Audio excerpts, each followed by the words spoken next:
नमस्कार. सर्व फेसबुकवर ऑनलाईन जॉईन झालेल्या सर्व नागरिक बंधू भगिनींना माझा सादर नमस्कार. आज आपण कोरोनाची तिसरी लाट आणि त्या अनुषंगानं, कारण सर्व तज्ज्ञांचं मत आहे की ती लहान मुलांना जास्त त्रास देणारी आहे, तर त्याच्या पार्श्वभूमीवर आपण काय तयारी करावी यासाठी कोरोनाची तिसरी लाट व लहान मुलांचं आरोग्य अशा या व्याख्यानमालेत आपल्या पुणे शहराचे कार्यक्षम महापौर माननीय मुरलीधर अण्णा मोहोळ हे या ठिकाणी आलेले आहेत. मी त्यांचं स्वागत करतो.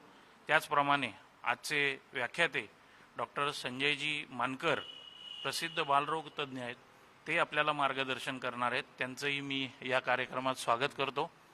आणि आपल्या नेहमीच्या प्रथेप्रमाणे आपण कुठल्याही शुभकार्याची सुरुवात ही दीपप्रज्वलनाने करतो. तसंच पुढच्या कुठल्याही संकटाला मात करण्यासाठी आपल्या आयुष्यात प्रकाश यावा आणि आपल्या त्या प्रकाशाने आपला अंधकार, आपलं संकट दूर व्हावं, यासाठी मी मान्यवरांना विनंती करतो की त्यांनी दीपप्रज्वलनाने आपण कार्यक्रमाची सुरुवात करूया.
या आपल्या कार्यक्रमासाठी पुणे शहरात कोरोनाचं संकट असो किंवा पुणे शहरावर येणारे कुठलंही संकट असो, ज्या संकटाला पुणेकरांच्या खांद्याला खांदा लावून उभे राहतात. सर्वप्रथम ते उभं राहतात, संकट ते छातीवर घेतात आणि पुणेकर कसे स्वस्थ राहतील, जास्तीत जास्त चांगलं पुणे कसं व्यवस्थापन होईल याच्यासाठी कायम कार्यरत असलेले आपले सर्वांचे कार्यक्षम महापौर माननीय मुरलीधर अण्णा मोहोळ यांचा तुळशीचं रोप देऊन सन्मान करण्याची विनंती मी अमित रोकडे यांना ही विनंती करतो की त्यांनी मुरली अण्णांचा सन्मान करावा.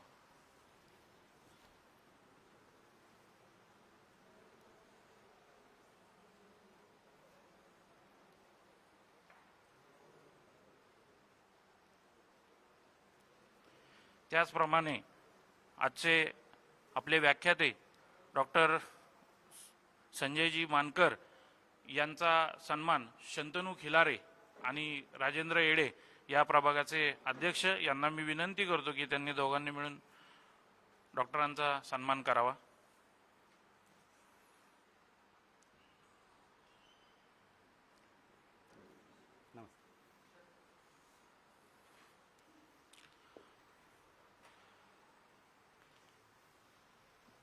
धन्यवाद.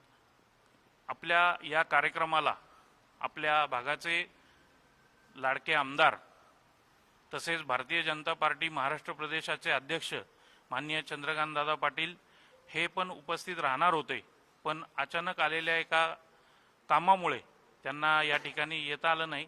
पण त्यांनी आपला रेकॉर्डेड मेसेज पाठवला आहे. तो मेसेज आपण या ठिकाणी ऐकवणार आहोत.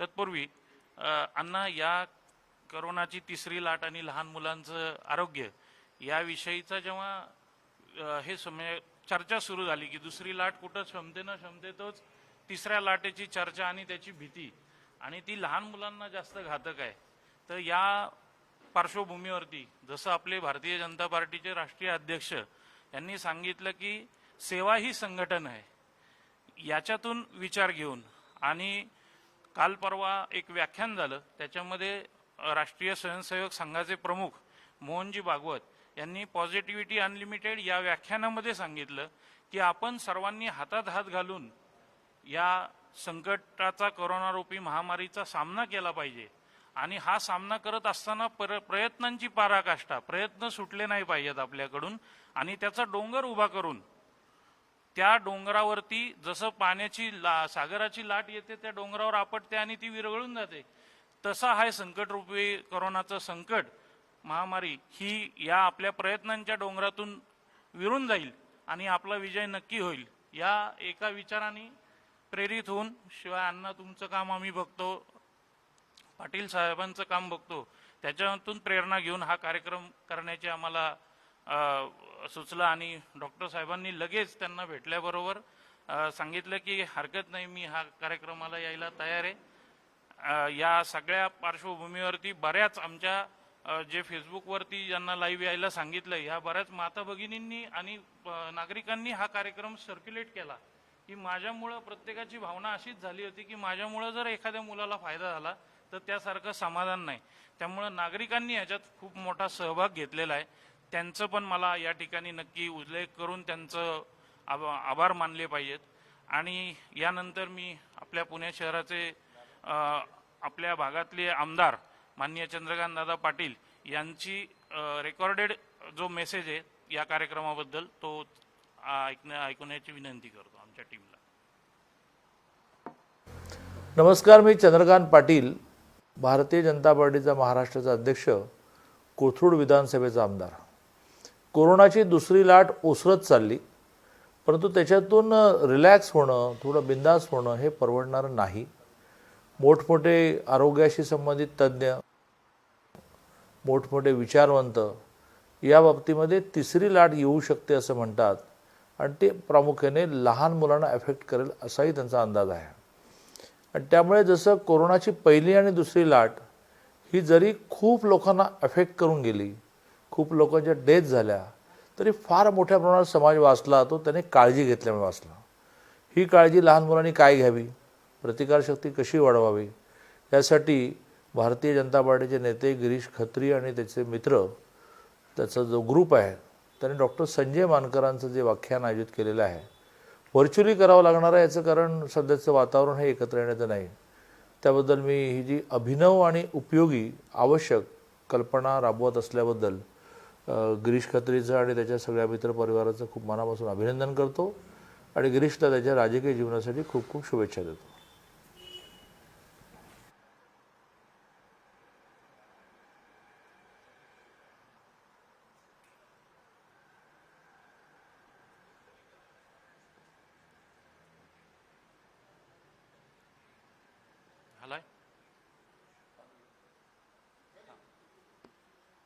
या दादा धन्यवाद, तुम्ही आम्हाला या कार्यक्रमासाठी जो शुभेच्छांचा मेसेज दिला. आपल्या कामाकडे बघून आणि आपल्या आशीर्वादाची थाप पाठीवर असल्यामुळेच आम्ही असे समाज उपयोगी कार्यक्रम करण्यास स्फूर्ती मिळते. धन्यवाद दादा. यानंतर आपल्या पुण्याचे कार्यक्षम, ज्यांनी कोरोनासारख्या महामारीमध्ये विशेष करून पहिल्या दिवसापासून कामाला, कारण पुण्यात पहिला रुग्ण कोरोनाचा हा पुण्यात सापडला आणि त्या दिवसापासून अण्णांनी जे जे काही काम केलेलं आहे हे सगळ्यांच्या समोर आहे. आणि दुसऱ्या लाटेचा एवढा मोठा प्रभाव असताना त्याला तोडून आपण त्याच्यातून पुणेकर आज सुखरूप जो श्वास घेतोय, त्याच्यासाठी ज्यांनी अहोरात्र कष्ट घेतलेत, मला माहिती आहे अण्णांचं, आम्ही कायम काम बघतो, अण्णांच्या बरोबर असतो, त्यामुळं मला त्याची विशेष हे, या सगळ्या पुणे शहराच्या या संकटामध्ये ज्या अण्णांनी अतिशय चांगलं काम केलं आणि अजूनही काल सुद्धा अण्णांनी फेसबुक लाईव्हद्वारे तिसऱ्या लाटेच्या तयारी संदर्भात आपल्याला सांगितलं. मी महापौरांना विनंती करतो की त्यांनी आपले विचार या ठिकाणी मांडावेत.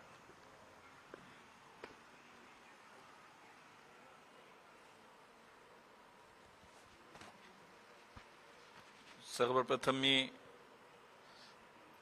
माझे सहकारी आणि गेली अनेक वर्ष भारतीय जनता पक्षामध्ये काम करत असलेले माझे मित्र गिरीश खत्री यांना मनापासून धन्यवाद देईन. गेले जवळपास 1.25 वर्ष झालं की आपण या कोरोनाच्या संकटाशी लढतोय. आणि त्या अनुषंगानं ज्या वेळी जी परिस्थिती आपल्या समोर आहे ती नेमकी ओळखून त्या संदर्भामध्ये एक समाजाचं आपण काहीतरी देणं लागतो, समाजाप्रती एक कर्तव्याची आपली भावना आहे आणि ह्यातूनच शहरामध्ये सर्व सरकारी यंत्रणा तर काम करतात, त्यासोबत अनेक सामाजिक संस्था, सामाजिक व्यक्ती, राजकीय पक्ष, कार्यकर्ते हे सगळ्यांनी खूप मोठं काम उभं केलं. मी गिरीशचं कौतुक याच्यासाठी करील की या सगळ्या काळामध्ये काही ना काहीतरी पद्धतीनं मी या संकटाच्या काळामध्ये समाजाची सेवा कशी करेल या भावनेतून तो काम करत आला. आणि आज आपण सगळेजण पाहतोय की पहिली लाट येऊन गेली, दुसरी लाट आता ओसरतीये आणि तज्ज्ञांच्या मते तिसरी लाट आता कदाचित येऊ शकते असा अंदाज त्यांनी वर्तवलाय, अनुमान वर्तवलाय. आणि मग त्याच्यामध्ये एक निष्कर्ष समोर आला की प्रामुख्याने या तिसऱ्या लाटेमध्ये दुर्दैवानं जर ही लाट आलीच तर या तिसऱ्या लाटेमध्ये लहान मुलं ही जास्त प्रमाणामध्ये बाधित होतील. आणि म्हणूनच या दृष्टीनं माझ्या भागातील नागरिकांना, माझ्या परिसरातील नागरिकांना एक चांगल्या प्रकारची माहिती, लहान मुलांच्या आरोग्याची कशी काळजी घ्यावी, तिसरी लाट आणि त्या अनुषंगानं लहान मुलांचं आरोग्य या विषयासंदर्भात जनजागृती आपण त्याला म्हणू शकतो, एक सावधानगिरी कशी बाळगावी. नेमकं त्या काळामध्ये जर अशी परिस्थिती उद्भवलीच तर त्याच्यामध्ये लहान मुलांची काय काळजी घेतली जावी, त्यांच्यावरचा औषधोपचार कसा असावा, त्याच्यामध्ये कोरोनासारख्या या आजारामध्ये नेमकी त्याची तीव्रता किती असेल, आणि ह्या सगळ्या गोष्टींचा विचार करून ही माहिती नागरिकांपर्यंत पोहोचवण्याचं गिरीशनी नक्की केलं आणि त्यातूनच हा कार्यक्रम आज तो करतोय. अत्यंत स्तुत्य उपक्रम आहे. मी गिरीशचं कौतुक करेन की अशा काळामध्ये बाकी सगळं बाजूला ठेवून मग वर्षभराच्या या सगळ्या काळात नागरिकांपर्यंत प्रत्यक्षामध्ये पोहोचून त्या ठिकाणी अनेक सुविधा, नागरी सुविधा असतील, आरोग्य सुविधा असतील, हे सुद्धा उपलब्ध करून देण्याचं काम गिरीश आणि त्याच्या सर्व सहकाऱ्यांनी केलं. इतर आपत्तीच्या काळामध्ये मदत करणं हे सोपं असतं आणि किंबहुना त्याच्यामध्ये अधिक प्रमाणामध्ये लोक मदतीसाठी पुढे येतात. मग अगदी पूर असेल, भूकंप असेल, आगीचा विषय, काय जे काही आपत्तीचे आपण अनेक उदाहरणं पाहू शकतो. परंतु ही आपत्ती अशी होती की याच्यामध्ये जो मदत करायला जाईल त्याचा जीव धोक्यात होता. आणि अशा सगळ्या काळामध्ये भारतीय जनता पक्षाचे सर्व कार्यकर्ते, लोकप्रतिनिधी यांनी प्रचंड मोठं काम या शहरामध्ये उभं केलं. आणि त्याच्यामध्ये कुठला राजकीय हेतू काहीच नव्हता, कुठं झेंडा लावला गेला नाही, कुठं बॅनर. याच्यामध्ये एकच भावना होती की या अडचणीच्या काळात मी नागरिकांना कसा उपयोगी पडेल. आणि आजही मला असं वाटतं की त्याच माध्यमातून, त्याच उद्देशानं एक सामाजिक भावना जपत, बांधिलकीची जाणीव ठेवत आज हा कार्यक्रम गिरीश तू करतोय. मला खरंच तुझं मनापासून पुन्हा मी वारंवार त्याचा उल्लेख का करतो तर ही वेळच वेगळी आहे. अत्यंत कठीण परिस्थितीमध्ये आपण सगळेजण जातोय. पण एक आत्ताची जर कोरोनाची एकूण गेल्या 14 महिन्याचा प्रवास पाहिला तर आत्ताची परिस्थिती ही खूप चांगली म्हणावी लागेल आपल्याला. समाधानकारक परिस्थिती आज निर्माण झाली. म्हणजे गेल्या जवळपास 30-35 दिवसामध्ये या शहरातली ऍक्टिव्ह रुग्णांची संख्या, क्रियाशील रुग्ण आपण म्हणतो त्यांची संख्या ही गेल्या 35 दिवसामध्ये जवळपास 44,000 खाली आली. म्हणजे 56,600 इतकी संख्या साधारणतः एक महिन्यापूर्वी होती 18 एप्रिलला. आज ती संख्या जवळपास 12,000-12,500 पर्यंत खाली आली. आणि म्हणून मला वाटतं की हे सगळ्यांचं सामूहिक यश आहे.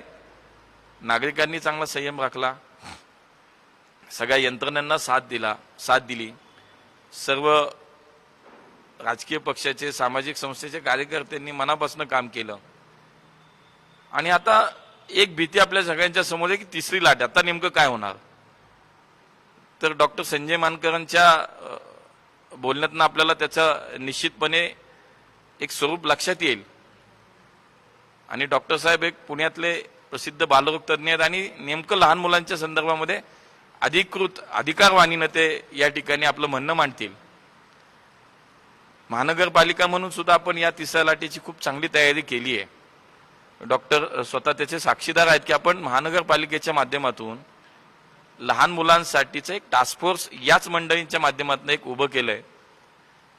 आणि त्याच्यातून आगामी काळामध्ये या आपल्या लहान मुलांसाठी म्हणून नेमकी काय काळजी घेतली पाहिजे, जनजागृती कशी असली पाहिजे, हा आजार लहान मुलांपर्यंत नेमका पोहोचूच नये यासाठी काय केलं पाहिजे, केलं आलंच तर त्याच्यामधले नेमकी त्याची तीव्रता कशी असेल, त्याची उपचार पद्धती काय असेल, त्याच्यामध्ये अधिकची गरज काय काय लागेल, काय आरोग्य सुविधा उभ्या कराव्या लागतील, काय यंत्रणा उभ्या कराव्या लागतील, याचं विस्तृत माहिती डॉक्टर आपल्यासमोर ठेवतीलच. परंतु महानगरपालिका म्हणून या ठिकाणी येरवड्यामध्ये असलेलं राजीव गांधी हॉस्पिटल 200 बेडचं हॉस्पिटल आपण आता सुरू करतोय. त्याची तयारी जोरात चालू आहे. 100 ऑक्सिजन बेड्स आहेत, NICU आहे, व्हेंटिलेटर्स बेड्स आहेत, प्रसूती म्हणजे कोविड प्रसूती बेड सुद्धा आपण त्याच्यामध्ये उपलब्ध केलेत. अशा प्रकारचे साधारणतः 200 बेड्स आपण उपलब्ध केलेत. या सगळ्या मंडळींच्या माध्यमातून जे काही टास्क फोर्स निर्माण होईल त्याच्यातनं हे जी काही आपल्याला सूचना करतील महापालिकेला किंवा या प्रशासन म्हणून आम्हाला काय केलं पाहिजे त्या पद्धतीने सगळी तयारी आपण करतोय. मला असं वाटतं की एकूणच तिसऱ्या लाटेची तयारी प्रशासकीय पातळीवर चांगली झाली आहे. आपण खरं तर ही येऊच नाही अशी आपली सगळ्यांची भावना आहे. त्यासाठी आपण प्रयत्न तर करूच. पण मला असं वाटतं त्यातला सगळ्यात महत्वाचा जो मुद्दा आहे की डॉक्टर आज आपल्याला सांगतील आणि त्या पद्धतीने ही जी मंडळी आपल्याला मार्गदर्शन करतील त्या पद्धतीनं जर आपण वागलो, त्या पद्धतीनं जर आपण सगळे नियम, आपल्या सगळ्या सूचना यांचं पालन जर व्यवस्थित केलं तर निश्चितपणे ही तिसरी लाट येणार पण नाही. आणि म्हणून मला असं वाटतं की अशा परिसंवादाच्या, अशा कार्यक्रमाची गिरीश खूप गरज आहे. आणि जे तू आज करतोय म्हणजे उद्या काही बिकट प्रसंग यायच्या अगोदर तो येऊच नये म्हणून मला असं वाटतं अशा सगळ्या कार्यक्रमांची खूप गरज आहे. आणि या अशा कार्यक्रमाला मी गिरीश मनापासून तुला शुभेच्छा देतो. आज खरं तर मी जास्त बोलण्यापेक्षा डॉक्टर साहेबांनी जास्त वेळ त्यांना आपण देणं आवश्यक आहे. त्यामुळे तुझ्या या सगळ्या उपक्रमाला मनापासून शुभेच्छा व्यक्त करतो. आणि डॉक्टर साहेब आपल्या सगळ्यांची इथून पुढच्या काळामध्ये आम्हाला सगळ्यांना खूप गरज आहे. ज्या पद्धतीनं मागच्या वर्षभरामध्ये पुण्यातल्या अनेक मोठ्या मोठ्या खाजगी हॉस्पिटलशी महापालिकेने सामंजस्य करार केले, अनेक बेड्स मोठ्या प्रमाणामध्ये महापालिका म्हणून आम्हाला उपलब्ध करता आले की करून दिले. त्याच पद्धतीनं आपल्या सगळ्या मंडळींना आम्ही आवाहन केलंय की या सगळ्या ह्याच्यामध्ये आता सुद्धा पुण्यात खूप लहान मुलांची हॉस्पिटल्स आहेत आपली, त्याच्यामध्ये सुद्धा जसं राजीव गांधी आम्ही करतो. पण जर दुर्दैवानं संसर्ग वाढला, वेग वाढला त्याच्यामध्ये तर अधिकची गरज ह्या सगळ्या व्यवस्थेची लागणार आहे. त्यामुळे पुढच्या काळात अशा काही पद्धतीनं सुद्धा लहान मुलांच्या हॉस्पिटल्ससाठी त्यांच्याशी सामंजस्य करार करावे. त्याच्यात महानगरपालिकेच्या माध्यमातून एक पुणेकरांना चांगल्या पद्धतीची सेवा देण्याचा एक प्रयत्न आमचा निश्चित राहील. तेव्हा अनेक वेगवेगळ्या स्वरूपामध्ये आघाडीवरती आपली आम्हाला खूप गरज आहे. आपलं मदत लागेल, सहकार्य लागेल, मार्गदर्शन लागेल. आज तर आपण नागरिकांना नेमकी काय काळजी घ्यावी किंवा त्या संदर्भात लहान मुलांच्या विषयात मार्गदर्शन करणार आहात. पण एक महानगरपालिका म्हणून सुद्धा आपल्या सगळ्यांचं सहकार्य हे अपेक्षित आहे आणि ते आपण करताय. पुढच्या काळामध्ये असंच एकत्रित चांगलं काम करू. आणि गिरीश तू जो काय प्रयत्न करतोय त्याला निश्चितपणे या चांगल्या उपक्रमाला मला असं वाटतं यश नक्की येईल. नागरिक याच्यातनं खूप चांगलं काही ती नक्की घेतील आणि त्याचा फायदा आपल्या शहराला होईल, आपल्या लहान मुलांच्या आरोग्यासाठी होईल. एवढं निश्चित पुन्हा एकदा तुला मनापासून शुभेच्छा व्यक्त करतो. धन्यवाद. धन्यवाद अण्णा. अत्यंत आपण सगळी जी तयारी आहे ही तयारी आपण जी करताय अहोरात्र याच्यामुळं नक्कीच जनसामान्यांना एक त्याचा मनामध्ये आधार आहे की माझ्यावरती येऊ नये, पण आलं संकट तर ते पेलवण्यासाठी किंवा त्याचं निराकरण करण्यासाठी सक्षम यंत्रणा आणि सक्षम नेतृत्व आमच्या बरोबर उभं आहे. याचा नक्की नागरिकांना अनुभव आला असेल किंवा त्यांना आधार मिळाला असेल. मी पुण्याचे महापौर मुरलीधर मोहोळ यांना धन्यवाद देतो की हे या कार्यक्रमाला आले. अत्यंत व्यस्ततेमधून वेळ काढून आज ते या ठिकाणी आपल्याशी संवाद करायला आलेत. आजचे जे आपले व्याख्याते आहेत डॉक्टर संजय मानकर, हे प्रसिद्ध बालरोग तज्ज्ञ, त्यांचा परिचय थोडासा या ठिकाणी करून द्यायला पाहिजे. त्यांचं शिक्षण हे पुण्यातील BJ मेडिकल कॉलेजमधून पूर्ण झालं. MBBS, DCH आणि MNA MS या पदवीने ते परिपूर्ण आहेत. सिंहगड रोड या भागात डॉक्टरांचं क्लिनिक आणि हॉस्पिटल आहे. आणि या भागातील ज्या नागरिकांनी आता ऑनलाईन रजिस्ट्रेशन केलं, मी त्यांच्याशी जेव्हा बोलत होतो फोनवरती डॉक्टर साहेब अण्णा, त्यावेळेस डॉक्टरांबद्दलचे लोकांचे उद्गार असे आहेत की ते आमच्या मुलासाठी देव आहेत आणि आमच्या मुलांना अक्षरशः अतिशय बिकट अवस्था, तब्येत खराब झालेली असताना डॉक्टर साहेबांनी त्यातून बाहेर काढलंय. त्यामुळं आम्ही त्यांच्याबरोबर आहे. फार चांगला उपक्रम आहे असे लोकांच्या प्रतिक्रिया येत होत्या. मला वाटतं हा परिचय फार म्हणजे संयुक्तिक आहे. तसंच भारतीय विद्यापीठ, हे भारतीय विद्यापीठ जे आहे त्याचे तिथं आपण लेक्चरर आहात आणि त्या ठिकाणी इन्फेक्शन डिसीज लहान मुलांना जे होतात त्याच्या ते कन्सल्टन्सी पण तिथं देतात. आणि इंडियन अकॅडमी ऑफ पेडियाट्रिक IAPचे ते माजी अध्यक्ष होते आणि कोविड टास्क फोर्स पुणे, तुम्ही आत्ता सांगितल्याप्रमाणे त्याचे ते ॲक्टिव्ह मेंबर आहेत. मी अशा प्रगल्भ आणि अतिशय लहान मुलांच्या बाबतीत प्रसिद्ध असलेले डॉक्टर संजयजी मानकर यांना विनंती करतो की त्यांनी आपल्या व्याख्यानाची सुरुवात या ठिकाणी करावी. आणि नागरिकांना विनंती आहे, आपण ऑनलाईन जर डॉक्टर साहेबांना काही प्रश्न विचारायचे असतील तर व्याख्यानाच्या वेळेनंतर आपण प्रश्न उत्तरासाठी वेळ ठेवलेला आहे. आमच्याकडे लिखित स्वरूपाचे काही प्रश्न आलेले आहेत, पण आपल्याला ऑनलाईन जर काही प्रश्न विचारायचे असतील या विषयाशी रिलेटेड, ते प्रश्न आपण विचारू शकता. नक्की ते डॉक्टरांना या ठिकाणी विचारून आपल्या प्रश्नांची उत्तरं मिळवण्यासाठी आपण डॉक्टरांशी बोलू शकतो. व्याख्यान झाल्यानंतर हा प्रश्न उत्तराचा कार्यक्रम होईल. धन्यवाद. चालेल, या कुमार ते द्यायला नाही, हे फार तकलातू आहे, उचलून घ्यायला. ओके, बस बॉटल काढून ठेव.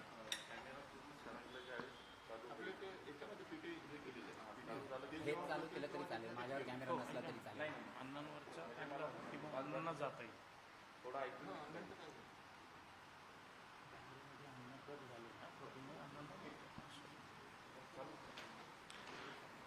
मी डॉक्टर साहेबांना विनंती करतो की त्यांनी व्याख्यानाला सुरुवात करावी. धन्यवाद गिरीशजी.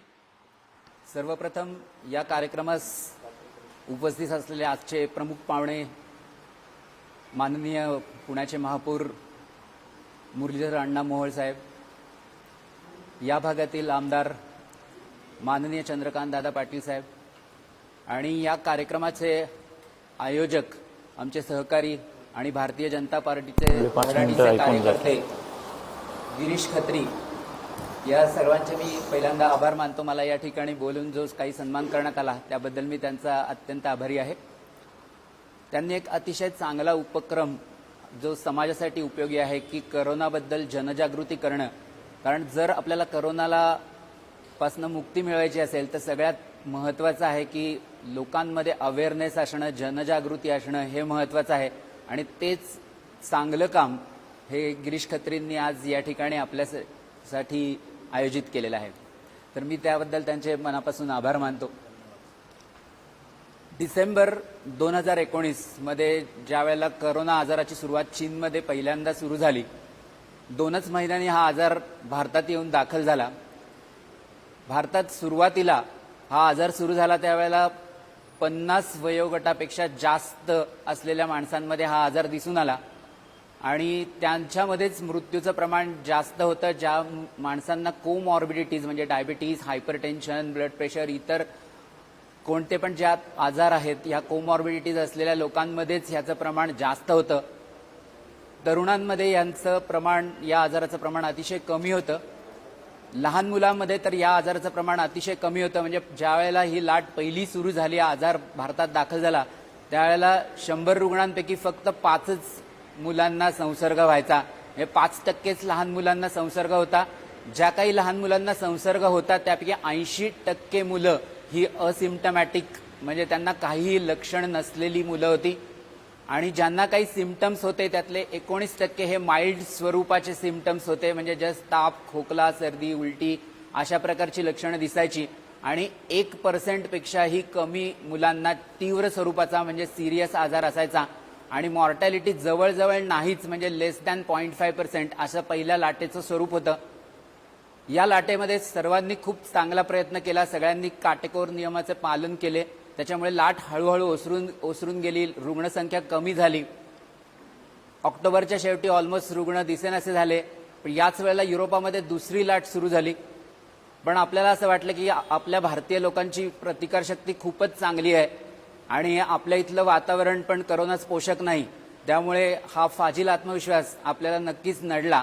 आणि रस्ते पुन्हा एकदा वाहू लागले, गर्दी होऊ लागली, मोठे मोठे कार्यक्रम आयोजित करण्यात आले, लग्न समारंभाला गर्दी वाढली. आणि त्यामुळे हळूहळू करोनाची फेब्रुवारीमध्ये दुसरी लाट सुरू झाली. ज्यावेळेला दुसरी लाट सुरू झाली त्यावेळेला चित्र बदललं. प्रामुख्याने 30 ते 50 वयोगटामध्ये माणसांना जास्त संसर्ग होऊ लागला. आणि ज्यांना कोमॉर्बिडिटी नाही अशा लोकांना सुद्धा करोनाचा संसर्ग होऊन त्यांचा मृत्यू होऊ लागला. ही नक्कीच चिंतेची बाब होऊ लागली.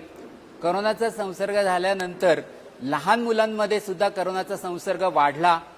5%वरनं हा संसर्ग जवळजवळ 10% ते 15%वर गेला. जे असिम्प्टमॅटिक पेशंट पूर्वी असायचे त्याच्याऐवजी सिम्पटम्स जास्त येऊ लागले. ताप, खोकला, त्याच्याबरोबर जुलाब, उलट्या पण दिसू लागल्या. वेगवेगळी लक्षणं आजाराची दिसू लागली. काहींना थोड्या प्रमाणावर सिरियस असल्याची जाणीव होऊ लागली. पण तुलनेने पहिल्या लाटेपेक्षा जास्त इन्फेक्शन हे सेकंड लाटेमध्ये दिसलं. ही सेकंड लाट आता हळूहळू ओसरू लागलेली आहे आणि अशातच तज्ज्ञांनी तिसऱ्या लाटेची शक्यता वर्तवली आहे. आणि त्याच्यामध्ये बहुधा लहान मुलांना जास्त संसर्ग होऊन लहान मुलांना जास्त प्रमाणावर घातक ठरण्याची शक्यता या लाटेमध्ये वर्तवण्यात आलेली आहे. आणि म्हणूनच आज गिरीश खत्री साहेबांनी या कार्यक्रमाचे आयोजित केले आहे. तर या कार्यक्रमामध्ये आपण प्रामुख्याने आज ही लाट येणार त्याबद्दल माहिती करून घेणार आहोत. त्यानंतर पालकांना या आजाराबद्दल काय माहिती असावी याची हे करून घेणार आहोत. आणि मग त्यानंतर social distancing, mask, hand hygiene, लसीबद्दल चर्चा आणि लहान मुलांचा आहार आणि मानसिक संतुलन याच्याबद्दल आपण थोडीशी चर्चा करणार आहोत. तर ही पहिली लाट पहिल्यांदा येणार आहे की नाही हे अद्याप माहीत नाही. ही एक जस्ट शंका आहे, अंदाज व्यक्तवला आहे. याच्याबद्दल घाबरण्याची काहीच गरज नाही, कारण ही लाट येण्यामागे महत्त्वाचं कारण शास्त्रज्ञांनी असं सांगितलेलं आहे की पहिल्या लाटेमध्ये जे इन्फेक्शन झालं होतं ते मेनली 50 वर्षाच्या जास्त असलेल्या माणसांना होतं. दुसऱ्या लाटेमध्ये याचं प्रमाण 30 वर्षानंतरच्या माणसांना जास्त आहे. त्याच्यामुळे कदाचित आता ते वय हळूहळू खाली सरकत आहे आणि त्याच्यामुळे कदाचित लहान मुलांमध्ये ही लाट जास्त येण्याची शक्यता आहे. दुसरं महत्त्वाची गोष्ट म्हणजे लहान मुलांचं यावेळेला लसीकरण झालेलं नसणार आहे. 18 वर्षाच्या आतल्या मुलांसाठी अद्यापही लस अवेलेबल नसल्यामुळे या वयामध्ये कदाचित ही लाट येण्याची शक्यता आहे असं शास्त्रज्ञांचं म्हणणं आहे. पण आतापर्यंत आपण नीट बघितलं तर पहिल्या लाटेमध्ये जरी संसर्ग कमी होता आणि दुसऱ्या लाटेमध्ये जरी संसर्ग जास्त होता तरी पण तो तीव्र स्वरूपाचा किंवा गंभीर आजार हा सेकंड लाटेमध्ये सुद्धा दिसून आलेला नाही. नंबर ऑफ पेशंट्स जे होते की ज्यांना ICU मध्ये ॲडमिट करावं लागलं लहान मुलांना किंवा ज्यांना व्हेंटिलेटर लागला असे पेशंट अगदी अतिशय कमी होते. त्याच्यामुळे घाबरून जाण्याचं कारण नाही. जरी लाट येणार असली तरी पण त्याचा संसर्ग कदाचित तितका जास्त नसणार आहे, तितकं गंभीर स्वरूपाचा आजार तो नसणार आहे. लहान मुलांना हा आजार नेहमीच माइल्ड स्वरूपाचा आहे असं अद्यापर्यंत लक्षात आलंय. त्याचं कारण महत्त्वाचं म्हणजे आपण जे लहान मुलांना सगळ्या वेळोवेळी लस देता त्याच्यामुळे त्यांची एक क्विक इम्युन रिस्पॉन्स असतो, क्विक इनेट इम्युन रिस्पॉन्स असतो, जो पटकन त्या करोनाला आपल्या शरीरात प्रवेश करू देत नाही. त्यानंतर दुसरं महत्त्वाचं म्हणजे एकदा जर करोनाने आपल्या शरीरात प्रवेश केला तर मोठ्या माणसांमध्ये जसे ACE2 नावाचे जे रिसेप्टर्स असतात की ज्याच्यामुळे करोना घातक ठरतो, करोना हा या रिसेप्टर्सला अटॅच होतो, तसं ते जे रिसेप्टर्स असतात ते लहान मुलांमध्ये अजून तयार झालेले नसतात, तर त्याच्यामुळे लहान मुलांना तेवढा तो आजार घातक होत नाही. तिसरा म्हणजे कोमॉर्बिडिटीज ज्या असतात लहान मुलांमध्ये, म्हणजे अल्कोहोल नसतो किंवा स्मोकिंग नसतं, हे महत्त्वाचे जे आहेत, त्यामुळे पण लहान मुलांचा आजार कमी तीव्र स्वरूपाचा जाणवतो. आणि सगळ्यात महत्त्वाचं आहे लहान मुलांची हिलिंग कपॅसिटी, म्हणजे जर चुकून लंग इन्फेक्शन झालं तर त्यांची जी पल्मनरी एपिथेलियम आहे, अल्व्हिओलर एपिथेलियम आहे, ती पटकन रिजनरेट होते आणि त्यांना धोका होण्याची शक्यता फारच कमी राहते. या चारही गोष्टींमुळे लहान मुलांमध्ये तीव्र स्वरूपाचा आजार दिसण्याची इव्हन तिसऱ्या लाटेत सुद्धा शक्यता थोडी कमी दिसते. आता ह्याला एकच एक्सेप्शन असू शकतं, जर व्हायरस हा जास्त म्युटंट झाला, म्हणजे पहिल्यांदा व्हायरस होता, त्यानंतर दुसऱ्यांदा म्युटंट झाला, आता तिसऱ्यांदा म्युटंट होतोय, तर असं जर म्युटेशन वाढत गेलं तरच कदाचित गंभीर लाट येऊ शकेल. पण ह्या जरतरच्या गोष्टी आहेत. पण म्हणूनच आपण काही न करता बसून राहण्यापेक्षा आपण तयारी केलेली बरी. म्हणजे आपण we have to prepare for the worst and hope for the best, हे करणं महत्वाचं. आत्ताच माननीय महापौरांनी सांगितल्याप्रमाणे ह्याची तयारी ऑलरेडी जोरात सुरू झालेली आहे. पुण्यात राजीव गांधी हॉस्पिटल जे आहे येरवड्याला, इथे 200 बेडचं PICU आणि NICU याची तयारी सुरू झालेली आहे. पीडियाट्रिक डॉक्टरांची टास्क फोर्स तयार करण्यात आलेली आहे आणि वेळोवेळी बेड्स, ऑक्सिजन मिळेल, ड्रग्ज अवेलेबल होईल याची दक्षता घेण्यात आलेली आहे. तर ही नक्की करोनाची तिसरी लाट आपल्याला जर थोपवायची असेल तर सगळ्यात पहिल्यांदा महत्त्वाचं आपल्याला जर काय करायचं असेल तर ते महत्त्वाचं म्हणजे सगळ्यांना करोनाबद्दल जनजागृती असणं अतिशय महत्त्वाचं आहे. करोनाचे काय साईन सिम्पटम्स आहेत हे सगळ्यांना माहिती पाहिजे, ते सगळ्यात महत्त्वाचं आहे. म्हणून एक जस्ट हे आपल्याला सर्वांना माहीतच आहे, पण तरी पण लहान मुलांमधली जी लक्षणं आहेत ती महत्त्वाची, म्हणजे ताप, कोरडा खोकला येणं, पोटदुखी होणं, घसा दुखणं हे थोडीशी मोठी मुलं म्हणजे 6-7 वर्षानंतरची मुलं जास्त करून सांगू शकतात. जुलाब होणं, एस्पेशली सेकंड लाटेमध्ये जुलाब होणं, उलटी होणं आणि पोटात दुखणं ही प्रामुख्याने लक्षणं दिसून आलीत. आता तिसऱ्या लाटेमध्ये ह्याच्यापेक्षा काही वेगळी लक्षणं दिसत आहेत का हे आत्ता सांगणं कठीण आहे, पण तरी पण दुसऱ्या लाटेमध्ये प्रामुख्याने ही लक्षणं, चव जाणे किंवा वास न येणे ही मोठ्या माणसांमध्ये लक्षणं दिसतात. ही साधारण ॲडोलेसंट एज ग्रुपमध्ये जास्त दिसतात. लहान मुलांमध्ये ह्याचं प्रमाण नक्कीच कमी दिसतं. अंगावर गोवर सारखं पुरळ येणं किंवा अंगावर व्हेसिक्युलर रॅश म्हणजे चिकनपॉक्स सारखा पुरळ येणं किंवा वेगवेगळ्या प्रकारच्या अंगावर आर्टिकॅरिया म्हणजे पित्त उसळण्यासारखं पुरळ येणं हे महत्त्वाचे सिम्पटम्स लहान मुलांमध्ये दिसू शकतात. तसेच मोठ्या माणसांप्रमाणे डोकंदुखी, अंगदुखी आणि उलट्या हे पण लहान मुलांमध्ये दिसू शकतात. तसेच नवजात बालकांमध्ये म्हणजे नवीन जन्माला आलेल्या बाळांमध्ये कोरडा खोकला, सर्दी ही लक्षणं दिसत नाही किंवा त्यांना पोटदुखी, उलटी हे पण लक्षणं दिसत नाही. त्यांना महत्त्वाचं फक्त ताप येतो आणि बाळ दूध पिण्याचं कमी करून टाकतं, म्हणजे फीडिंग डिफिकल्टी हे नवजात बालकांमध्ये प्रामुख्याने दिसून येतं. 1 वर्षाच्या आतल्या मुलांमध्ये सुद्धा खोकल्याचं प्रमाण कमी असतं. आणि अशी गोष्ट पहिली गोष्ट लक्षात ठेवण्यासाठी आहे की ताप हा प्रत्येकाला असतोच असं नाही.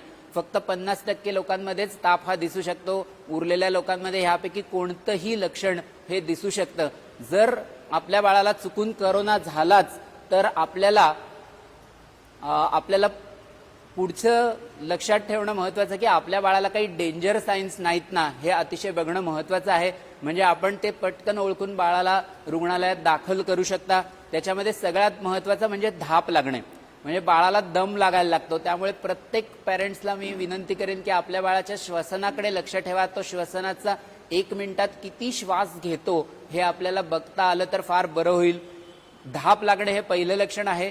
पण दुसरं महत्त्वाचं त्याच्या अगोदरही काय होतं तर आजकाल सगळेजण पल्स ऑक्सिमीटर नावाचं आपल्याला इन्स्ट्रुमेंट माहीत आहे की ज्या पल्स ऑक्सिमीटरमधनं आपण ऑक्सिजनची पातळी शरीरातली चेक करतो.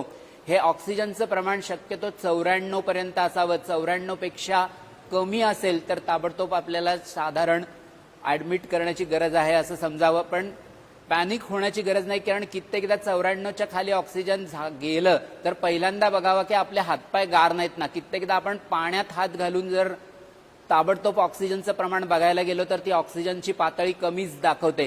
किंवा जर तुम्हाला काही वेळेला जर ताप आला असेल तर काही वेळेला ती पातळी, थंडी भरून ताप आला असेल तर ती पातळी कमी दाखवू शकते. त्यामुळे कृपा करून लगेच पॅनिक होण्याची गरज नाही. पुन्हा काही मिनिटांनी ऑक्सिजनची पातळी चेक करावी. त्याप्रमाणेच बाळ जर गुंगीत राहायला लागले, ड्राउझीनेस म्हणतो आपण, किंवा बाळाला फीट आली किंवा बाळाला चक्कर यायला लागलं, ब्लड प्रेशर कमी झालं तर त्याला ताबडतोब रुग्णालयात ऍडमिट करायची गरज आहे असं आपण समजावं.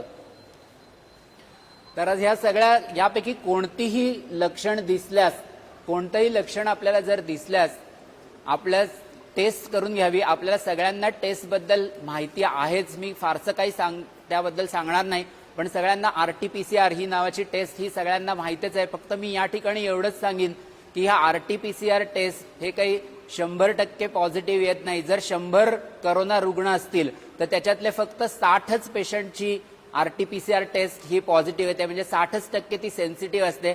मी सगळ्यांना एवढंच सांगेन की जर आपल्या बाळाला ताप, सर्दी, खोकला असेल, आता त्याची RT-PCR आपण केली आणि ती निगेटिव्ह जरी आली तरी कृपा करून तुमच्या आई वडिलांबरोबर, म्हणजे त्याच्या आजी आजोबांबरोबर त्यांना आयसोलेट करू नका. कारण जरी त्याची RT-PCR निगेटिव्ह असली तरी त्याला करोना असू शकतो आणि त्या आजी आजोबांना मात्र जास्त प्रमाणावर करोना हा दिसू शकतो.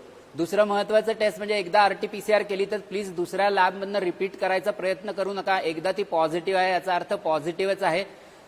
परत RT-PCR, मी 7 दिवसांनी RT-PCR करतो, मी 14 दिवसांनी RT-PCR करतो, काहीही गरज नाही. कारण एकदा जर RT-PCR पॉझिटिव्ह आली तर ती जवळजवळ 3 महिनेपर्यंत पॉझिटिव्ह राहू शकते. तर त्याच्यामुळे तुम्ही परत RT-PCR घालून त्याच्यात डोकं घालू नका. रॅपिड अँटीजन ही टेस्ट शक्यतो जर तुम्हाला फास्ट डायग्नोसिस करायचं असेल तरच असते. जर रुग्णाला कोविड वॉर्डमध्ये ऍडमिट करायचं किंवा नॉन कोविड वॉर्डमध्ये ऍडमिट करायचं हे 5-10 मिनिटातच ठरवायचं असेल तर ही टेस्ट आम्ही डॉक्टर लोक आवर्जून करतो. पण तिची सेन्सिटिव्हिटी अजूनही RT-PCR पेक्षा कमी आहे. आणि शेवटची जी टेस्ट आहे ती कोविड अँटीबॉडी टेस्ट. ही कोविड अँटीबॉडी टेस्ट सहजासहजी आपण करत नाही. जर कोविड अँटीबॉडी टेस्ट आपण करतो कशासाठी, तर मेनली आपल्या शरीरात प्रतिकारशक्ती निर्माण झाली आहे की नाही हे बघण्यासाठी कोविड अँटीबॉडी टेस्ट करतो. म्हणजे जर आपली RT-PCR टेस्ट काही निगेटिव्ह असेल तरी पण कोविड अँटीबॉडी टेस्ट मात्र पॉझिटिव्ह येऊ शकते. आणि आता आपण या ठिकाणी जो नवीन आजार आहे MIS नावाचा, त्यामध्ये मात्र ही टेस्ट, ही कोविड अँटीबॉडी टेस्ट पॉझिटिव्ह येऊ शकते. शिवाय जर आपण लसीकरण घेतलं असेल आणि लसीकरणानंतर आपल्या शरीरात प्रतिकारशक्ती निर्माण झाली आहे की नाही हे बघायचं असेल आपल्याला, तर ही कोविड अँटीबॉडी टेस्ट आपल्याला उपयोगी ठरू शकते. आता बहुसंख्य वेळा ज्या वेळेला बहुसंख्य वेळेला जर आपल्याला आजार आपल्या मुलांना झालाच तर बहुसंख्य पालक डॉक्टरांकडे येण्यापूर्वीच खूप साऱ्या तपासण्या करून येतात. तसं काही करायची गरज नाही. पहिल्यांदा तुम्ही डॉक्टरांना दाखवा, कारण येतानाच लोक अगोदरच haemogram, CRP, D-डायमर, x ray, CT scan जे त्यांना माहीत आहेत त्या टेस्ट करून येतात. पण खरोखरी CT स्कॅन करण्याची तर लहान मुलांमध्ये अजिबात आवश्यकता शक्यतो नसते. जर त्यांना फार दम लागत असेल तरच CT स्कॅन करण्याची गरज असते. आणि CT स्कॅनचे बरेचदा दुष्परिणाम असतात. लहान मुलांना रेडिएशन मिळतं, त्यामुळे कारण नसताना कोणत्याही टेस्ट करू नये. CT स्कॅन तर अजिबात करू नये कारण नसताना. शिवाय हिमोग्राम, CRP, D-डायमर, चेस्ट एक्सरे हे फक्त डॉक्टरांच्या सल्ल्याने करा. स्वतःहून कोणतीही टेस्ट करण्याच्या भानगडीत पडू नका. आता यानंतर आपण एक जो करोनामध्ये म्हणजे करोना होऊन गेल्यानंतर एक महत्वाचा आजार जो आजकाल नव्याने उपस्थित झालाय तो म्हणजे MIS हा जो आजार आहे याला म्हणतात मल्टीसिस्टेमिक इन्फ्लमेटरी सिंड्रोम. मल्टीसिस्टेमिक म्हणजे मल्टी म्हणजे जास्त, इन्फ्लमेटरी सिंड्रोम म्हणजे आपल्या शरीरातल्या जास्त प्रकारच्या सिस्टीम्स या आजारामध्ये इन्व्हॉल्ड होतात. आणि या आजाराची प्रामुख्याने जी लक्षणं दिसतात तर ती म्हणजे 3 दिवसापेक्षा जास्त ताप येणे. ताप हा इतका दणकट येतो की 103-104 ताप असतो आणि तुम्ही पॅरासिटामॉल द्या किंवा कोणतंही औषध द्या, ताप हा लवकर उतरत नाही. लहान मुलांचे डोळे एकदम लाल होतात पण चिकटत नाहीत. डोळे एकदम ब्राईट रेड होतात. डोळ्यांना माइल्ड सूज येऊ शकते. मानेवर त्यांच्या गाठ येते, त्याला आम्ही लिम्फॅडिनोपॅथी म्हणतो, ती लिम्फ नोड वाढते. त्याच्यानंतर अंगावर गोवरसारखं किंवा डेंग्यूसारखं पुरळ येऊ शकतं. आर्टिकॅरिया म्हणजे पित्त उसळल्यासारखा रॅश येऊ शकतो. लहान मुलांना उलट्या जास्त प्रमाणावर होतात, पोटदुखी होऊ शकतं आणि जुलाब होऊ शकतात. तर त्याच्यामुळे कोणताही ताप हा जर 3 दिवसापेक्षा जास्त असेल तर कृपा करून ताबडतोब डॉक्टरांना दाखवा. हा जो नवीन आजार आहे मल्टीसिस्टेमिक इन्फ्लमेटरी सिंड्रोम, हा करोना झाल्यानंतर दिसतो. म्हणजे करोना चालू असताना दिसत नाही, तर करोना झाल्यावर दिसतो. आणि कित्येक मुलांना यापूर्वी करोनाची लक्षणं दिसलेली नसतात. त्यांना लक्षणं न दिसता सुद्धा, म्हणजे घरात कोणीतरी फक्त पॉझिटिव्ह असतं, घरातला पेशंट बरा झालेला असतो, पण लहान मुलांना काही दिवसांनी म्हणजे जवळजवळ 2 ते 3 आठवड्यांनी दणकट ताप येणं, डोळे लाल होणं, गाठ येणं, अंगावर पुरळ येणं, उलट्या जुलाब होणं आणि नंतर हळूहळू चक्कर येणं, त्यांचं ऑक्सिजनचं प्रमाण काही काही वेळेला कमी होणं आणि महत्त्वाचं म्हणजे त्यांना ब्लड प्रेशर कमी होणं हे दिसतं.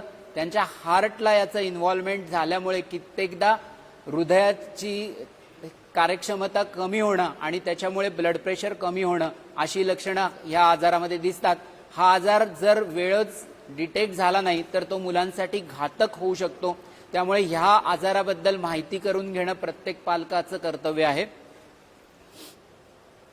ह्या आजार जर लवकर डिटेक्ट झाला तर आपण त्याची वेळेवर उपाययोजना करू शकतो. त्याला पटकन हॉस्पिटलमध्ये ऍडमिट करून जर माइल्ड स्वरूपाचे सिम्पटम्स दिसले तर त्यांना फक्त स्टिरॉइड्सवर ते बरे होऊ शकतात आणि जर जास्त प्रमाणावर सिम्पटम्स दिसले तर त्यांना मात्र आपण IVIG नावाचं औषध देतो अशी ह्या आजाराची. जर करोना झालाच तर सर्वात प्रथम तुम्ही कृपा करून तुमच्या डॉक्टरांचा सल्ला घ्या. घरीच उपचार करत बसू नका.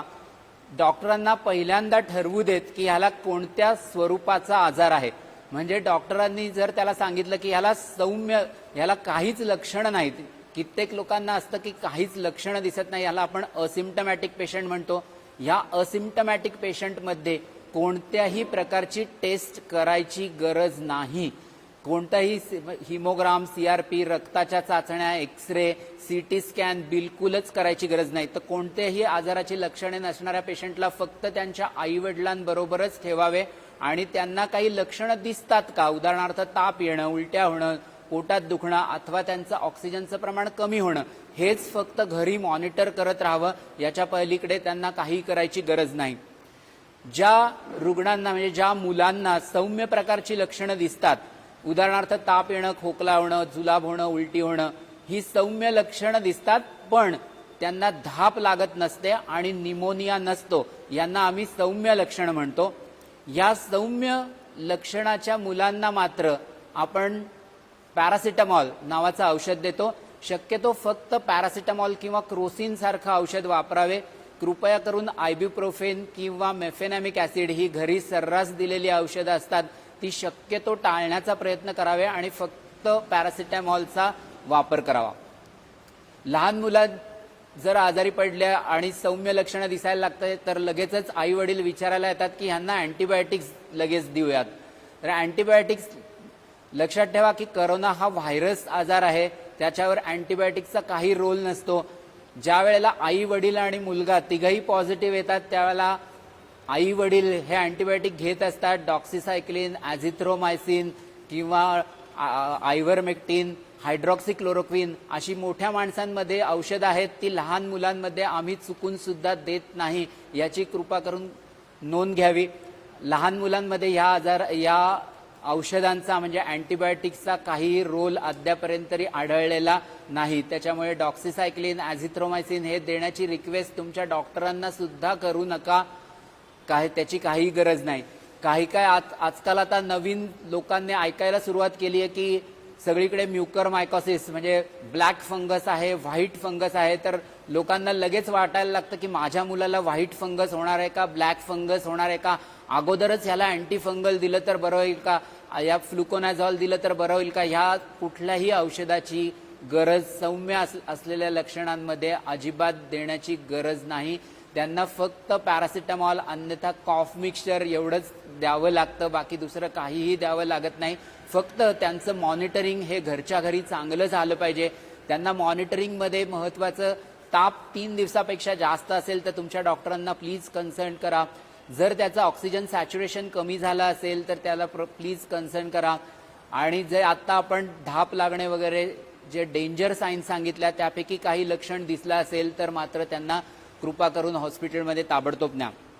जर आजार तीव्र स्वरूपाचा असेल की ज्याच्यामध्ये निमोनिया असतं आणि त्यांचं ऑक्सिजनचं प्रमाण हे 90 ते 94% असतं, अशा रुग्णांना मात्र ताबडतोब हॉस्पिटलमध्ये ॲडमिट केलेलं चांगलं राहतं.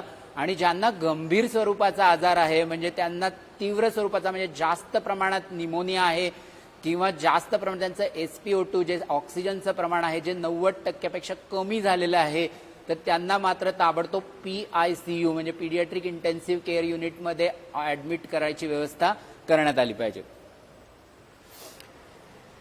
तर आपण या ठिकाणी जो तीव्र स्वरूपाचा आजार आहे याच्याबद्दल आपण फारशी माहिती घेणार नाही आहोत, कारण या स्वरूपाचे जे पेशंट जे ॲडमिट असणार आहेत हे नेहमी पीडियाट्रिक इंटेन्सिव्ह केअर युनिटमध्ये ॲडमिट असणार आहे. त्यांना काय औषधं द्यायची, रेमडेसिवीर द्यायचं की नाही द्यायचं, बाकीची औषधं द्यायची की नाही द्यायचं हे डॉक्टरांना ठरवू द्या, हे आपलं काम नाही. आता सगळ्यात महत्वाचं की ही आपली जी तिसरी लाट येऊ करतीये ते तिसरी लाट येऊ नये म्हणून सगळ्यात महत्वाचं पहिल्यांदा काय आहे तर ते पालकांचं शिक्षण आणि मुलांचं शिक्षण.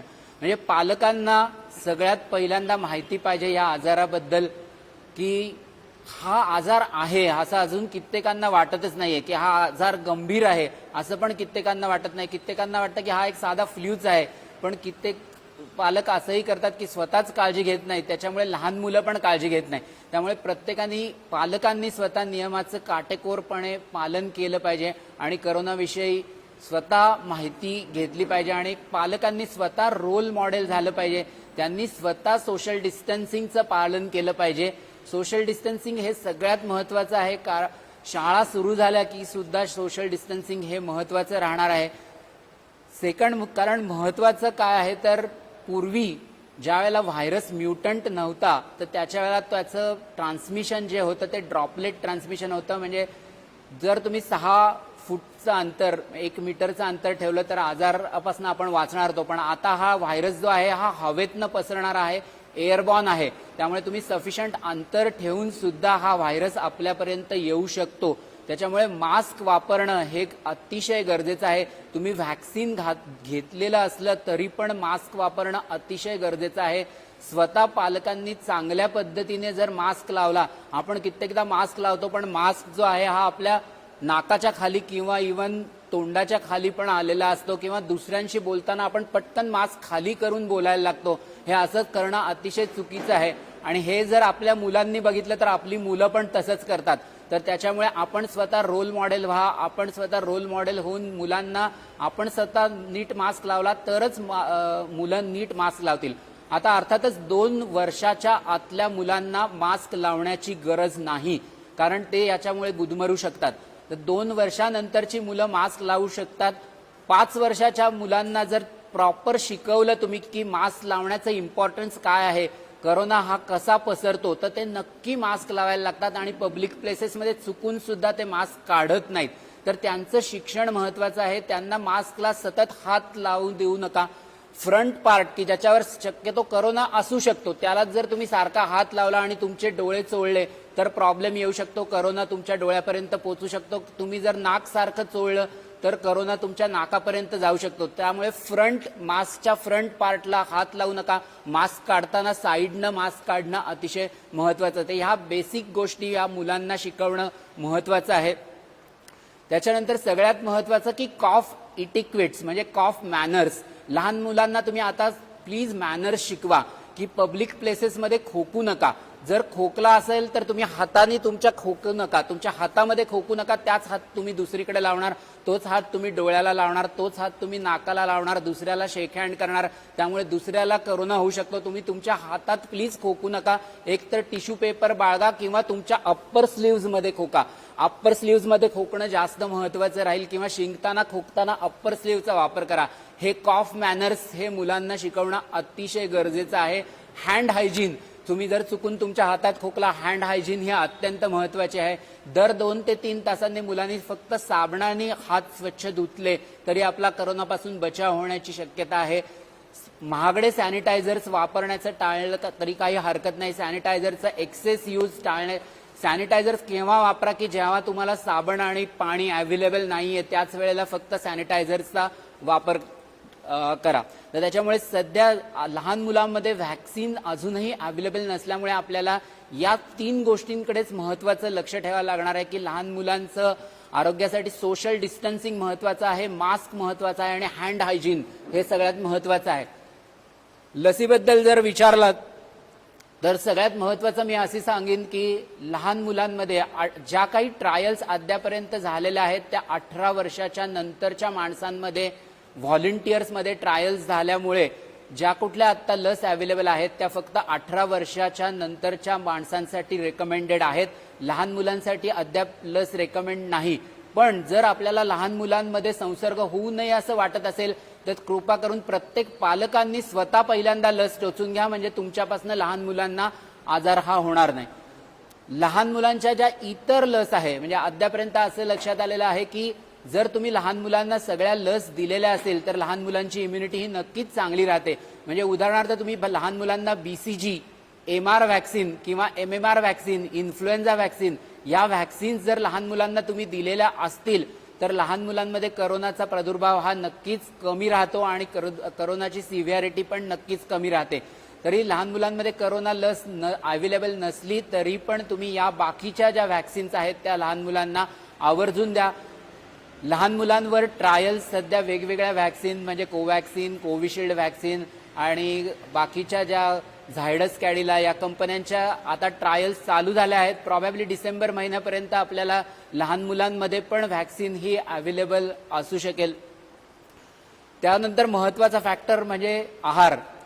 बहुसंख्य पालक आजकाल विचारतात की माझ्या बाळाला इम्युनिटी वाढण्यासाठी काय देऊ.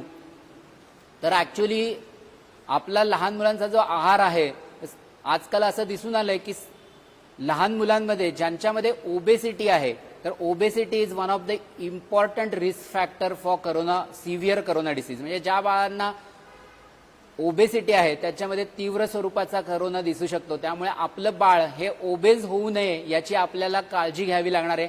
त्याच्यामुळे शक्यतो मैद्याचे पदार्थ अवॉइड करा, जंक फूड अवॉइड करा. हे सगळं अवॉइड करणं अतिशय गरजेचं आहे. आणि जे प्रतिकारशक्ती वाढवणारं फूड आहे जे आपल्या आहारात रोजच आहे, म्हणजे आपल्या आहारात रोज ज्या हिरव्या पालेभाज्या आहेत त्या हिरव्या पालेभाज्यांमध्ये भरपूर विटॅमिन्स आहे आणि रोगप्रतिकारक शक्ती वाढते ही maximum vitamin C, zinc, vitamin A आणि व्हिटॅमिन D या 4 गोष्टींनी लागते. हे चारही आपल्या आहारात भरपूर असावेत. म्हणजे हिरव्या पालेभाज्या असाव्यात, भरपूर प्रकारात फळं असावीत, भरपूर प्रमाणात आपण अक्रोड जरी खाल्ले तरी चालेल. अक्रोडमध्ये ओमेगा 3 फॅटी ऍसिड्स आहेत. ह्या आहार आपला जो आहे हा संतुलित ठेवा. तसेच हाय प्रोटीन डाएट, आपल्या अँटीबॉडीज आहेत ह्या शेवटी प्रोटीन्स आहेत. त्याच्यामुळे जे लोक व्हेज आहेत त्यांनी सोयाबीन म्हणा, डाळी म्हणा, उसळी म्हणा हा त्यांच्यासाठी प्रोटीनचा सोर्स आहेत. आणि जे नॉनव्हेज खाऊ शकतात ते अंडी खाऊ शकतात, चिकन आणि फिश हा त्यांच्यासाठी प्रोटीनचा सोर्स आहे. तर त्यामुळे आपला आहार हा संतुलित असावा हे सगळ्यात महत्वाचं. त्याप्रमाणे आता लॉकडाऊन असलं तरी पण मुलं रोजच्या रोज घरगुती हा व्यायाम करू शकतात. त्याच्यामुळे ते रोजच्या रोज नेहमीचा व्यायाम म्हणजे सूर्यनमस्कार करू शकतात किंवा त्या बाकीचा व्यायाम पण घरगुती करू शकतात. दोरीच्या उड्या मारणे म्हणा, योगासनं करू शकतात, लोंबकाळणे करू शकतात. हा घरगुती व्यायाम करणं अतिशय गरजेचं आहे. त्यामुळे मी आपल्या प्रश्नांची उत्तरं देण्यासाठी जास्त वेळ देता यावा म्हणून मी आपला हे कमी करून करोनाची तिसरी लाट येणार आहे का नाही हे आपल्याला अजून माहीत नाही, पण आपण प्रिपेअर राहणं महत्वाचं. पालकांनी घाबरून जाणार नाही याची दक्षता घ्यावी. आपण सर्वांनी काळजी घेणं महत्वाचं. संसर्ग वाढला असला तरी तो अजून तीव्र नाही, त्यामुळे अजिबात घाबरण्याचे कारण नाही. व्हॅक्सिन अवेलेबल नसल्यामुळे सोशल डिस्टन्सिंग, मास्क आणि हँड हायजीन हेच आपल्यासाठी महत्वाचं आहे. लस अजून मुलांना अवेलेबल नसली तरी BCG, MMR आणि बाकी सर्व व्हॅक्सिन घेणं महत्वाचं. तसं उत्तम आहार, मानसिक संतुलन, लहान मुलांच्या लहान मुलं या सीझनला खूप घाबरून जातात, त्यांच्यामध्ये एन्झायटी, डिप्रेशन हे महत्त्वाचे आजार दिसू लागतात. त्यामुळे आपला जास्त वेळ हा लहान मुलांमध्ये घालवा, त्यांना वेगवेगळ्या कार्यक्रमात व्यस्त करा, त्यांना तुमच्या कामात सामावून घ्या, त्यांना नियमित व्यायामाची सवय लावा. करोना आजारात औषधाची फार कमी गरज लागते, औषधं कमीत कमी वापरा, व्हिटॅमिन्सचे ओव्हरडोस टाळा, काढे वगैरे तुमच्या डॉक्टरांच्या सल्ल्यानेच घ्या, कोणत्याही गोष्टीचा अतिरेक करू नका. पण सगळ्यात महत्त्वाचं म्हणजे जर आपल्या बाळाला कोमॉर्बिडिटीज असतील तर मात्र काळजी महत्त्वाची घ्या. म्हणजे कॅन्सर पेशंट आहेत, ल्युकेमियाचे पेशंट आहेत, स्टिरॉइडचे पेशंट, नेफ्रॉटिक सिंड्रोमचे पेशंट, हे जे पेशंट्स आहेत हे कोमॉर्बिडिटीज असलेल्या ह्यांना मात्र करोना घातक होऊ शकतो. त्याच्यामुळे तुम्ही काळजी जास्त घ्या. आपण महानगरपालिकेने ऑलरेडी तयारी सुरू केलीच आहे, त्याच्यामुळे काही काळजीचं कारण नाही. एक प्रत्येक पालकांनी एक जबाबदार नागरिक म्हणून आपण काळजी घेऊयात. सर्व काळजीमध्ये आपण त्यांचे रोल मॉडेल होऊयात, म्हणजेच आपली ही तिसरी लाट नक्कीच थांबू शकेल. जय हिंद. धन्यवाद. धन्यवाद डॉक्टर साहेब. खूप छान माहिती आपण लोकांना दिली. त्याच्यामुळं आईवडिलांना जो मुलांसाठी काळजी घेण्याचा जो मेजर पार्ट आहे त्याच्याबद्दल खूपच लोकांना मार्गदर्शन होऊ शकलं. आपल्याला काही प्रमुख तत्वावरती काही लोकांनी ऑनलाईन पण प्रश्न विचारलेत आणि आता फेसबुक लाईव्हच्या द्वारे पण प्रश्न विचारले. तर बऱ्यापैकी आपली माहिती गेली आहे, पण तरी अधोरेखित व्हावी यासाठी मी काही प्रश्न विचारतोय. श्रेया शेळगावकर यांनी एक प्रश्न विचारलाय. ऍक्च्युली तो डायरेक्ट जरी याच्याशी रिलेटेड नसला तरी या वातावरणाशी रिलेटेड आहे म्हणून मी तो प्रश्न घेतलाय. लहान मुलांची स्मरणशक्ती चांगली राहण्यासाठी काय करावं? कारण आता एज्युकेशनल हे सगळं डिस्टर्ब असल्यामुळं या पार्श्वभूमीवर हा प्रश्न थोडासा.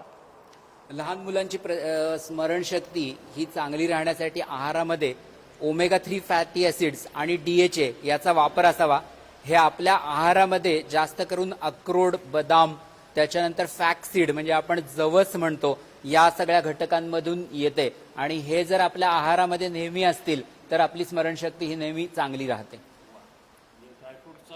वापर असावा. आणि जवस फॅक्सीड म्हणतो आपण, ते पण असावं. जवस. सर त्याच्यानंतर सौ ऋतुजा रजनीकांत पाठक यांनी याच प्रकारचा प्रश्न विचारलाय की लहान मुलांना बाहेर खेळायला जाता येत नसल्यामुळं त्यांची होणारी चिडचिड, व्यायाम न झाल्यामुळे आहारावर होणारा परिणाम, याचा संतुलन कसं राखायचं यासाठीचा प्रश्न. बरोबर आहे. हा आता सगळ्यात येणारा कॉमन प्रॉब्लेम आहे की लॉकडाऊन असल्यामुळे मुलं बाहेर जाऊ शकत नाही, त्यांच्या मित्रमैत्रिणींशी चर्चा करू शकत नाही, त्याच्यामुळे त्यांच्यावर नक्कीच मानसिक दडपण येतं, त्यांना त्यांच्या मनाचा कोंडमारा होतो. हे असं कॉमनली दिसून आलंय. त्याच्यामुळे त्यांच्यामध्ये एन्झायटीचं प्रमाण, त्यामुळे त्यांना सगळ्यात महत्वाचं काय असेल तर करोनाबद्दलची माहिती सांगून त्यांच्या मनातली करोनाबद्दलची भीती घालवणं हे सगळ्यात महत्वाचं आहे. करोनाची भीती घालवून ते जे स्वतः फक्त घरात राहतात तर त्यांना नुसतं घरात न राहून देतात, त्यांना घरातल्या प्रत्येक कामामध्ये तुम्ही सहभागी करायला घ्या. त्यांना काही पण काम सांगा, ते त्यांना त्याच्यात इन्व्हॉल्व करून घ्या. त्यांना बागकाम करायला शिकवा, त्यांना दुसरं काही काम करायला शिकवा, त्यांना पुस्तकं चांगली चांगली वाचायला शिकवा, त्यांना वेगळ्या पद्धतीने अभ्यास करून घ्या. पण त्यांचा स्क्रीन टाइम मात्र कमी ठेवा. त्यांचा टीव्ही बघण्याचा वेळ म्हणा किंवा मोबाईल खेळण्याचा वेळ मात्र कमी ठेवा. त्यांना बाकीच्या कार्यक्रमामध्ये जास्त सामावून घ्या. आणि आत्ताच आपण सांगितलं म्हणजे घरगुती एक्झरसाइज ते पण व्यवस्थित करू शकतात, योगासनं करू शकतात, प्राणायाम करू शकतात, वेगवेगळ्या प्रकारे उड्या मारू शकतात, दोरीच्या उड्या मारू शकतात, लोंबकाळू शकतात. हे एक्झरसाइज पण त्यांना करून घेणं अतिशय महत्वाचं आहे. सर तुम्ही स्क्रीन टाइम बद्दल बोललात. आमचे सहकारी मित्र अमित रोकडे, अमोल केसरी यांनी मला हा प्रश्न विचारला होता, तो ऑफ द रेकॉर्ड होता, की लहान मुलांचा स्क्रीन टाइम कमी करायचा, पण आता सर्रास असं दिसतं की रात्रीच्या वेळेत, रात्री 1-2 वाजेपर्यंत कॉमन सर्वच लोक याच्यावरती व्हॉट्सअप, फेसबुक, काय सोशल मीडियावर असतात. म्हणून तर आपण स्वतः रोल मॉडेल झालं पाहिजे त्यांचं. आपण स्वतः जर कमी केलं, म्हणजे मुलांना सांगायचं की तुम्ही मोबाईल खेळू नका आणि आपणच मोबाईल बघित बसलं तर मुलं कसं, तो फरक पडतो. आपणच रोल मॉडेल झालं पाहिजे. यानंतर माही साबळे म्हणून आहे, त्यांनी प्रश्न विचारलाय की त्यांच्या 18 वर्षाची मुलगी होती, ती पॉझिटिव्ह झाली होती, कोरोना पॉझिटिव्ह. आता ती त्यातून बाहेर आहे, पण तिला म्हणजे तिच्यामध्ये अँटीबॉडी तयार झाल्या असतील का, आणि झाल्या असतील तर तिला परत कोरोना होण्याची भीती संभव आहे का? एकदा जरी करोना आपल्याला होऊन गेला तर आपल्या शरीरात अँटीबॉडी नक्कीच निर्माण होतात. त्या अँटीबॉडी निर्माण झालेल्या असल्या तरी पण आपल्याला दुसऱ्यांदा करोना व्हायची शक्यता असते, कारण हा व्हायरस म्युटंट आहे.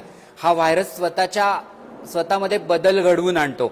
तो बदल घडवून आणला तर अँटीबॉडीज आपल्या शरीरातल्या त्याला ओळखू शकत नाही आणि त्याच्यामुळे आपल्याला दुसऱ्यांदा पण करोना हा होऊ शकतो. पण तो कित्येकदा तितक्या जास्त तीव्र स्वरूपाचा नसतो आणि तेवढी जास्त तीव्र लक्षणं दिसत नाही किंवा आपल्याला कित्येकदा ऍडमिट करायची गरज लागू शकत नाही असं मी म्हणते. आता तो व्हायरस किती म्युटंट होतो याच्यावर ते अवलंबून आहे, पण नक्कीच दुसऱ्यांदा पण करोना हा होऊ शकतो आपल्याला. वा, म्हणजे याच्याबद्दल परत इव्हन आपण जरी लस घेतलेली असेल तरी पण आपल्याला करोना हा होऊ शकतो, कारण व्हायरस म्युटंट होतो. आता असावरी रायरीकरांचा हाच प्रश्न होता की वॅक्सिनेशन जर घेतलेलं असेल मुलांनी तरी सुद्धा त्यांना कोरोना होणार, त्याचं वॅक्सिनेशनचा रोल काय याच्यामध्ये ऍक्च्युअल त्यांना तेच आता आपण सांगितलं की अजूनही 18 वर्षाच्या आतमधल्या मुलांवर ट्रायल्स झाल्या नसल्यामुळे लहान मुलांमध्ये अजूनही व्हॅक्सिन अवेलेबल नाही. त्यांना व्हॅक्सिन काही दिवसात अवेलेबल होईल, पण तोपर्यंत त्यांनी जे आपलं नॅशनल इम्युनायझेशन शेड्यूल आहे की ज्याच्यामध्ये BCG आहे, DPT आहे, MR व्हॅक्सिन आहे, MMR व्हॅक्सिन आहे, ह्या MMR व्हॅक्सिनमुळे पण कित्येकदा आपल्याला थोडं क्रॉस प्रोटेक्शन हे राहू शकतं आणि ज्या वेळेला करोना व्हॅक्सिन लहान मुलांसाठी अवेलेबल होईल त्यावेळेला त्यांनी ही लस टोचून घ्यावी. आपल्या बरोबर डॉक्टर सविता केळकर या पण असोसिएट आहेत. त्यांनी हा प्रश्न विचारला की लहान मुलांना या साथीपासून रोखण्यासाठी कुटुंबाने तसेच समाजाने काय उपाययोजना केली पाहिजे. तेच आता आपण जास्त करून सांगितलं की पहिल्यांदा लहान मुलांचं आपण शिक्षण केलं पाहिजे आणि लहान प्रथम आपल्यापासूनच सुरुवात केली पाहिजे. आपण स्वतः चांगल्या पद्धतीने मास्क वापरला पाहिजे, आपण स्वतः सोशल डिस्टन्सिंग पाळलं पाहिजे. नाहीतर मुलांना घरात बसून आपण सगळे कार्यक्रम अटेंड करत राहतो तर आपणच इन्फेक्शन आणून त्यांना देणार आहोत. तर त्याच्यामुळे आपण स्वतः पहिली काळजी घेतली तरच लहान मुलं त्यांची काळजी घेऊ शकतील. त्यामुळे आपल्यापासून सुरुवात करणं हे महत्त्वाचं केलं पाहिजे. स्वयं दाते म्हणून आहेत, त्यांनी विचारले की लहान मुलांना सर्दी, खोकला, ताप आला तर घरगुती उपाय म्हणून काय करावेत. लहान मुलांना सर्दी, खोकला, ताप आला तर हे जास्त करून सर्दी आणि खोकला आणि ताप हे तिन्ही जास्त करून व्हायरस इन्फेक्शनची लक्षणं असायची शक्यता आहे. पूर्वी प्रामुख्याने इन्फ्लुएन्झा या आजारामुळे कॉमनली व्हायचं, पण आता हे करोनामुळे पण असू शकतं.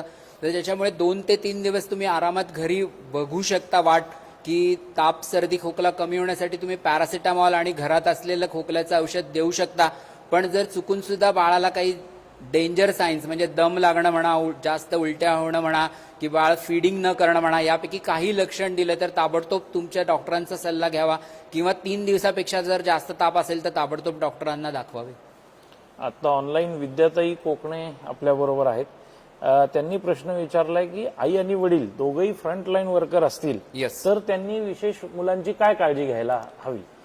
दोघंही फ्रंटलाईन वर्कर्स असणार. आता हे बहुसंख्य ठिकाणी ह्या फॅमिलीज अशा दिसणारच आहेत की आई आणि वडील दोघंही फ्रंटलाईन वर्कर्स आहेत. त्याच्यामुळे ज्या वेळेला तुम्ही घरी येता तर घरी आल्या शक्यतो घराच्या बाहेरच हातपाय धुण्याची सोय असावी. जर अशी सोय नसल्यास तुम्ही ताबडतोब कुठेही टच न करता शक्यतो वॉशरूममध्ये जाऊन आंघोळ करूनच बाहेर यावं. कपडे बदलूनच मुलांना म्हणा किंवा इतर सगळ्या गोष्टींना स्पर्श करावा.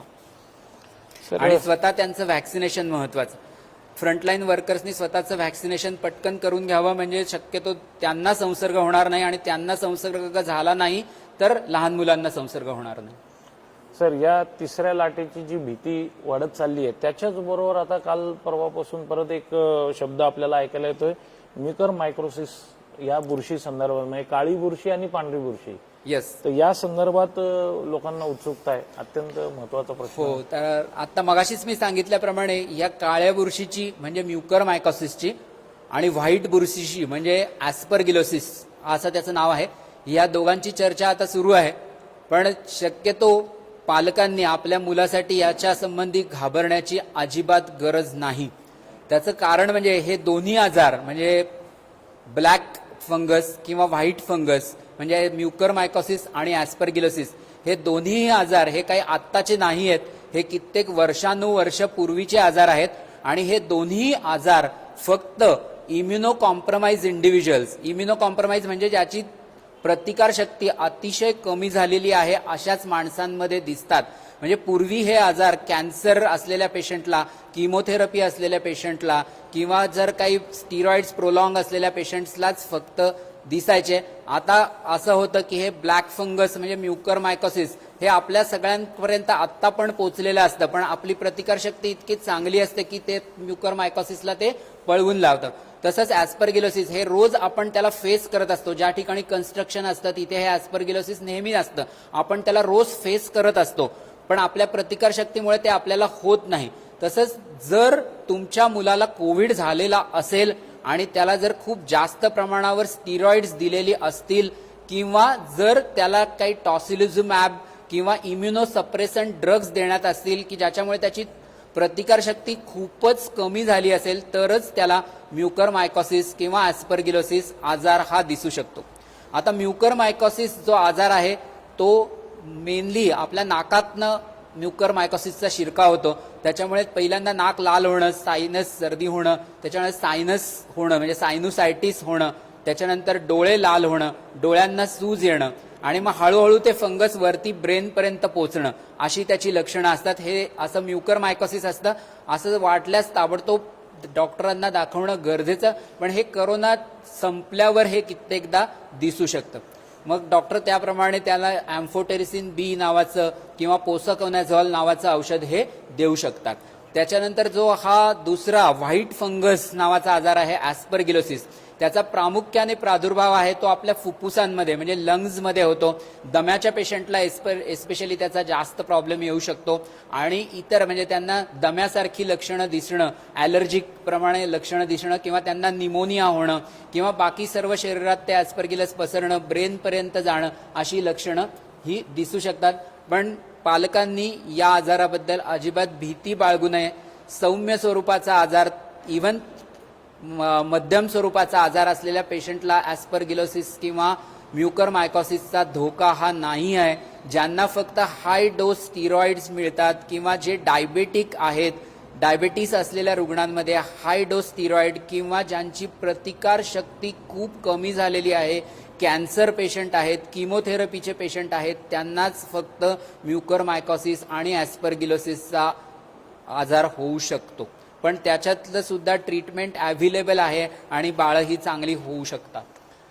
डॉक्टर साहेब, प्रश्नांचा ओघ चालूच आहे, काही हरकत आणि लोक विचारत आहेत, पण आता विचारू शकता. वेळेचं बंधन आपल्याला थोडंसं आहे. काही कॉमन प्रश्न येत आहेत, विचारा. तर अजून एक दोन प्रश्न घेऊन आपण घ्या. या प्रश्नोत्तराचा कार्यक्रमाला. एकाने विचारले की इन्फ्लुएन्झा वॅक्सिन आपण लहान मुलांना देऊ शकतो का? हा कन्फ्यूज करणारा किंवा आईवडिलांच्या डोक्यात कायम त्याचं कन्फ्युजन असतं, म्हणून हा प्रश्न मी विचारतोय.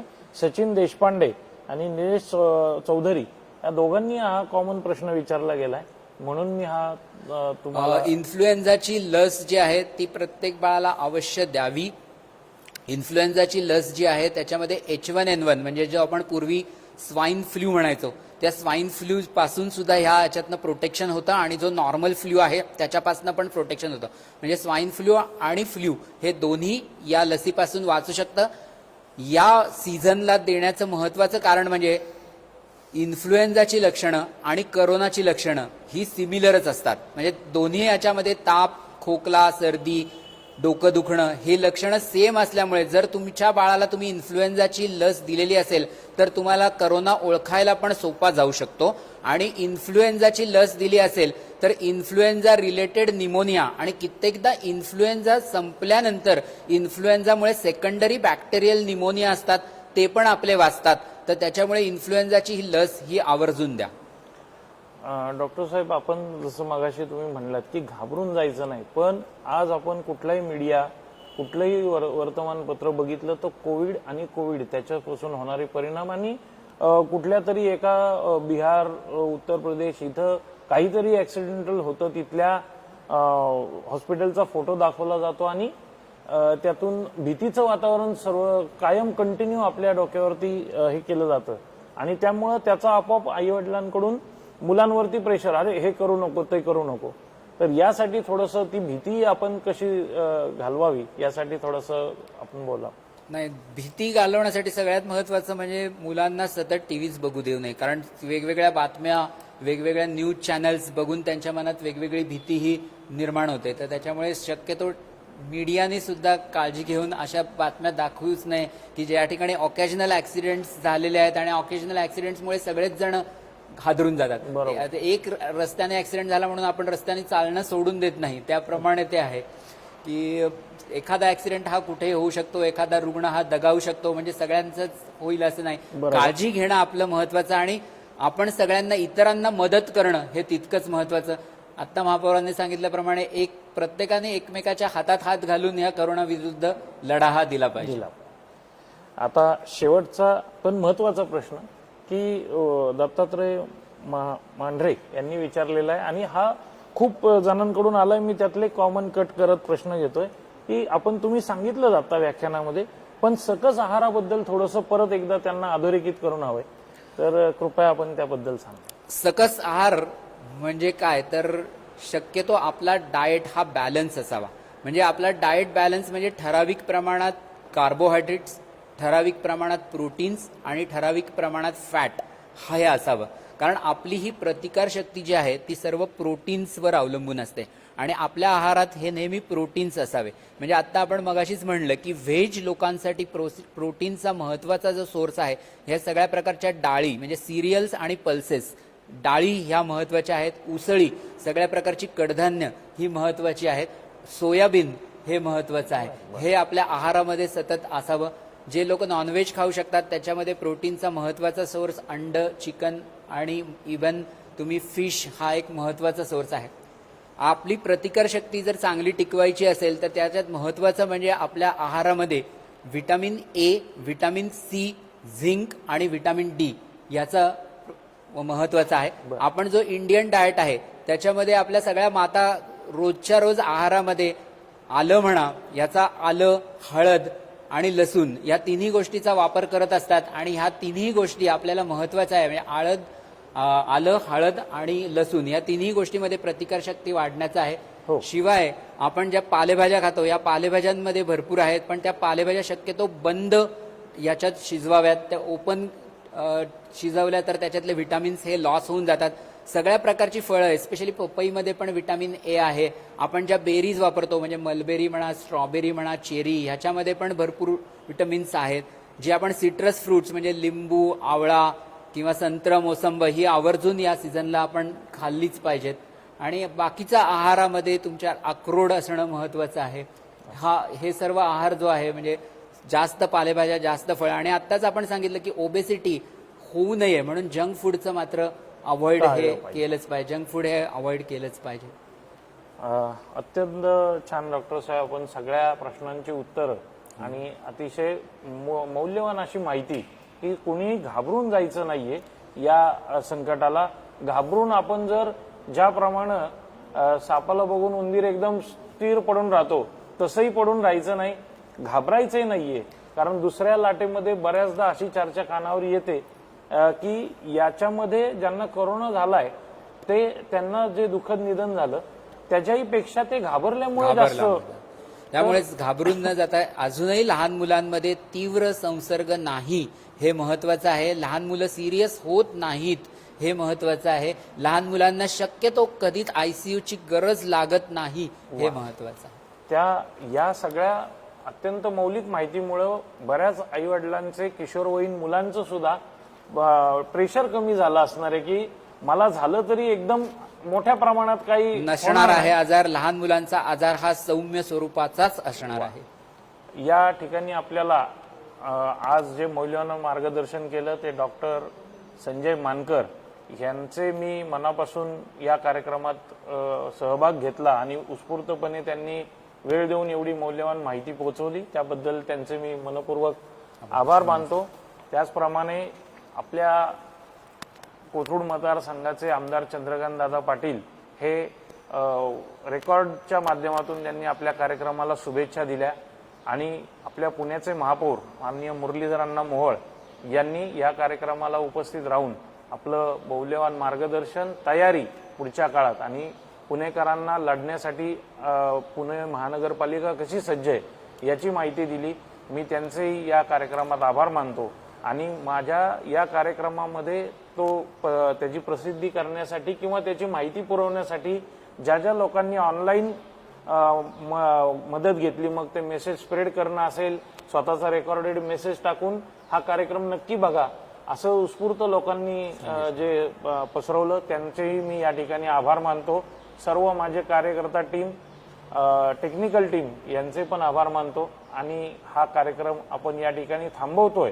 पण अजून आपल्याला जे प्रश्न इथं उत्तर देता आली नाही का वेळेच्या अभावामुळे, ती आपण ऑनलाईन जर आम्हाला विचारत राहिलात फेसबुकच्या माध्यमातून तर आम्ही त्याची उत्तरं नक्की आपल्याला पुढच्या काळात देण्याचा प्रयत्न करू. डॉक्टरांची त्या संदर्भातली चर्चा करू. आणि या कार्यक्रम हा इथंच थांबलेला नाहीये डॉक्टर साहेब. तर तुम्ही सांगितलेल्या गोष्टींमधून प्रेरणा घेऊन ज्या ठिकाणी आम्हाला या संदर्भात मदत करता येईल हा पण आमच्या सगळ्या टीमचा मानस आहे की आपण पुढच्या काळात सुद्धा ऍक्टिव्हली रस्त्यावरती उतरून जिथं आपण कमी आहे तिथं आम्ही आहे ही भावना समाजामध्ये रुजावी यासाठीचा प्रयत्न आम्ही करणार आहे. आपण या ठिकाणी आलात, आपला वेळ दिलात, मी मनपूर्वक आपलं आभार मानतो आणि सर्व नागरिकांना शुभेच्छा, धन्यवाद देतो. धन्यवाद. Thank you sir.